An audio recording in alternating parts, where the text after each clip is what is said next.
What is something you opted out of that went horribly wrong? A few years ago, when I was just starting out at my first job out of high school, part-time minimum wage, the works, my friend came to me with a great idea he had for a living situation. A nearby 5-bedroom house with lots of space that would be great for parties, and it would be super affordable since rent would be split 6 ways. I opted out because I didn't have a car and there were no buses in the area. My friend really wanted this house, so he kept asking around to any friends of friends that were looking to move. He thought he had gotten a pretty good group of people together, and he only didn't know 2 of the people, so it seemed okay at first. I went over there for parties every now and then, and every time I went there, I heard about something new going wrong. First, one of the guys living there was a quiet, solitary type who wanted out as soon as he realized that he basically moved into a frat house with people he didn't know. The other roommate that was kind of outside of our friend group had a string of emergencies that prevented her from paying rent, which meant that everyone else there had to throw down even more to make ends meet. One of my friends, already starting to get into debt, moved back in with his parents and kept trying to get his money back from everyone else who was in the same situation and didn't have any money to give. After most of the people had left, my friend had to get more friends of friends to live there in order to get through the rest of the lease. There were a lot of people trashing the house on a regular basis, including people that lived there and didn't have jobs but refused to do any cleaning, and the people who had jobs were working so much to pay for everything that the house just went to crap. Quite literally. They had a very misbehaved dog that did his business in the house. After their second set of roommates ended up being total jerks or having medical issues that forced them to move out, the year-long lease was finally up, and even after spending a week of solid cleaning and fixing things themselves, they still didn't get any of their security deposit back because parts of the house had gone so jacked up. As I was helping my friends clean the house, they asked me, "Want to move in with us into a 4-bedroom house in the next town over?" I said no politely and, again, watched things get worse for them all over at their new house. Yep, definitely dodged a bullet there. Story 2. I went to visit my ex's mother one evening. Her mom had been displaced and just recently moved into a new apartment. She was without employment and or support from a significant other and had been surviving off a benefits check from her late husband. She had many children, most of which close to my age, and all of them were involved with substances or crime to some degree, the only exception being the daughter I was dating at the time. Anyway, this one evening, her youngest daughter and several of her sons were visiting as well. There was also a man there among them whom I had never met before. We'll just call him John. So we're all standing around and conversing, and John chimes in at some point and asks me if I want to make some money.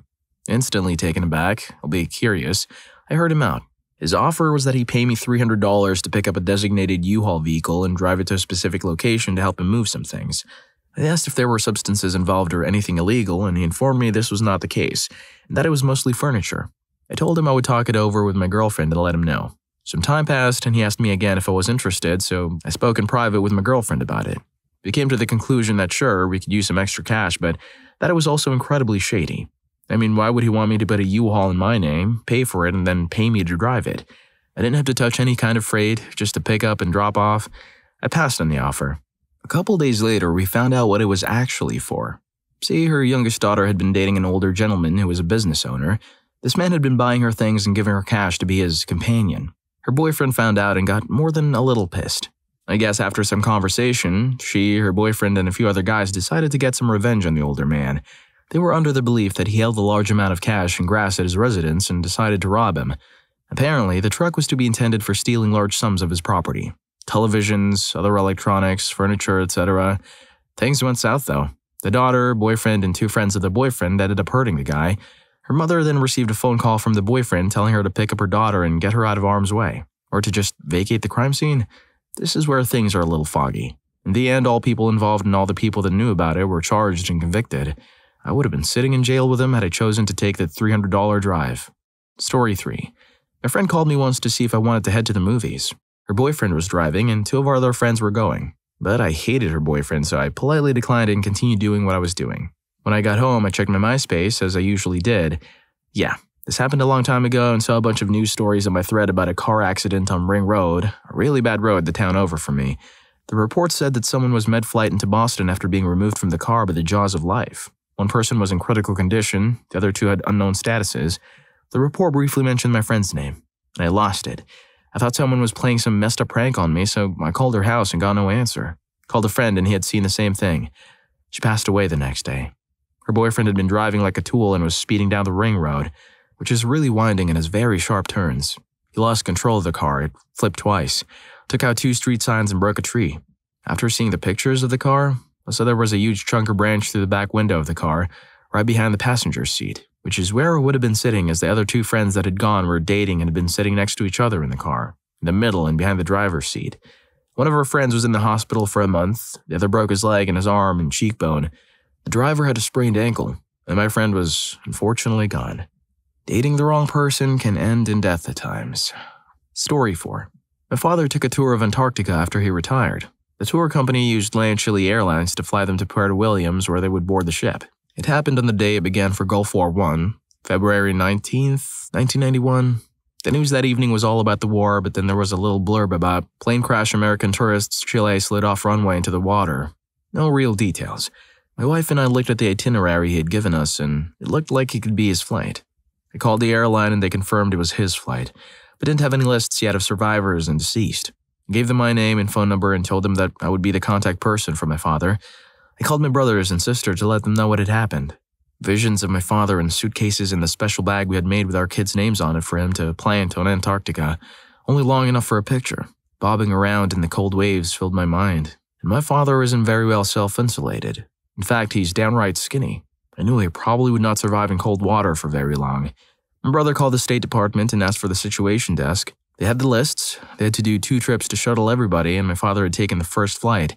Second flight, the pilot lands, the plane going downwind, not enough runway, and ends up in Beagle Channel. 20 of the 75 or so on board passed away, some because an adult who didn't know how to swim froze.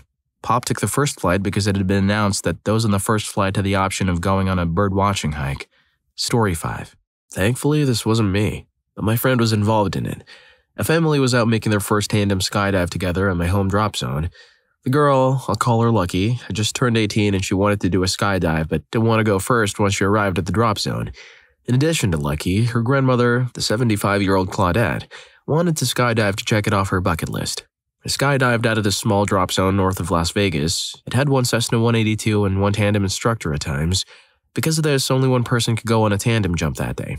Lucky was too scared to go at first, so Claudette opted to go to her granddaughter's place to show her that everything would be all right.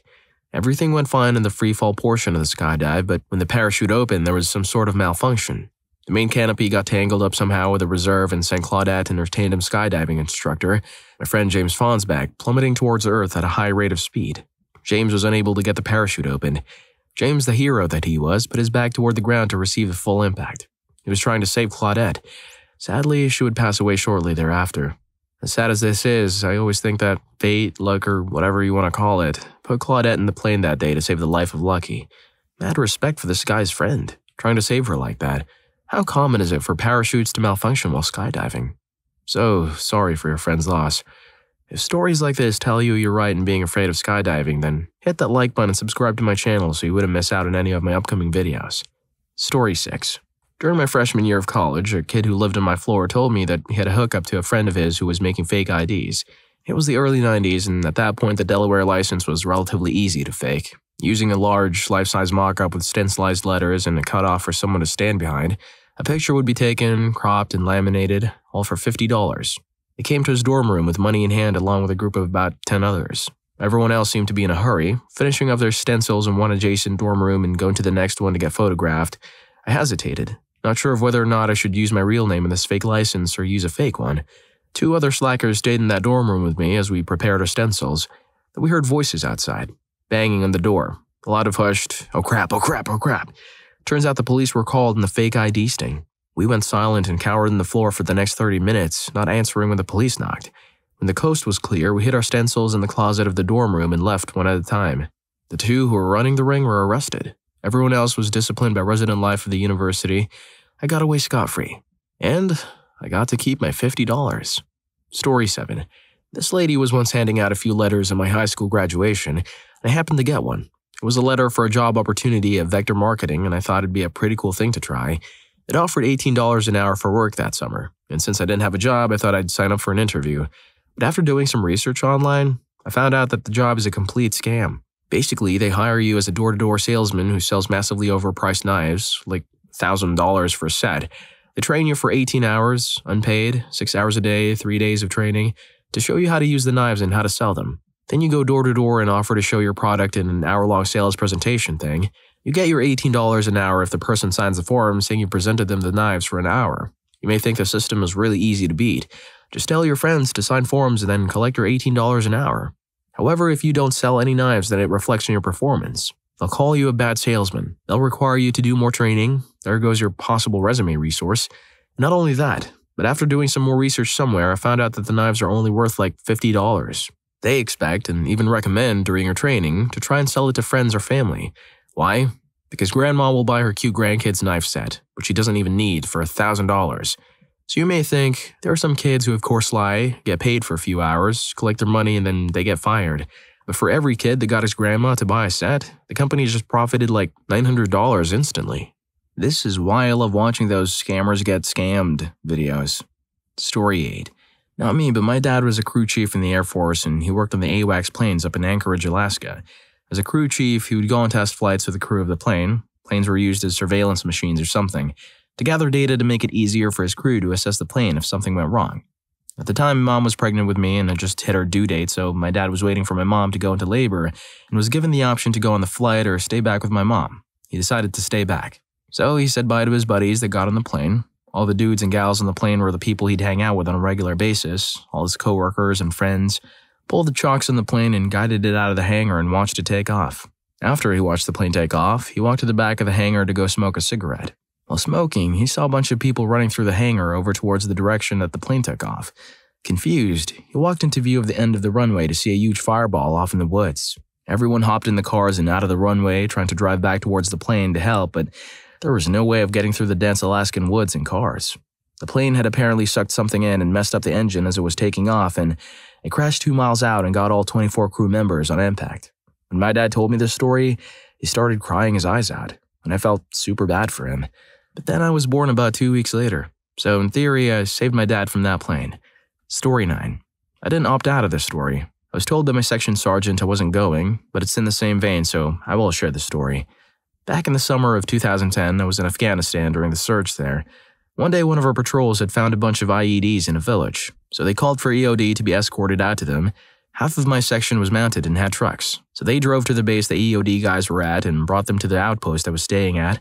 At our base, they dismounted from the trucks, where my platoon was then walking with the EOD guys out to the IED location. I was going to be walking out there with them. We were all ready to go, standing by the gate, gear on and weapons and equipment ready, when my section sergeant came up to me and said that he was going in place of my squad leader, and my buddy was going in place of me. This was because he wanted to get some experience on dismounted missions. On the walk to the IED site, my friend stepped on another IED. He no longer speaks to me and has told mutual friends that he blames me for the incident. To clarify some terms in advance, IED is improvised explosive device, EOD is explosive ordnance disposal. How the heck was that his fault?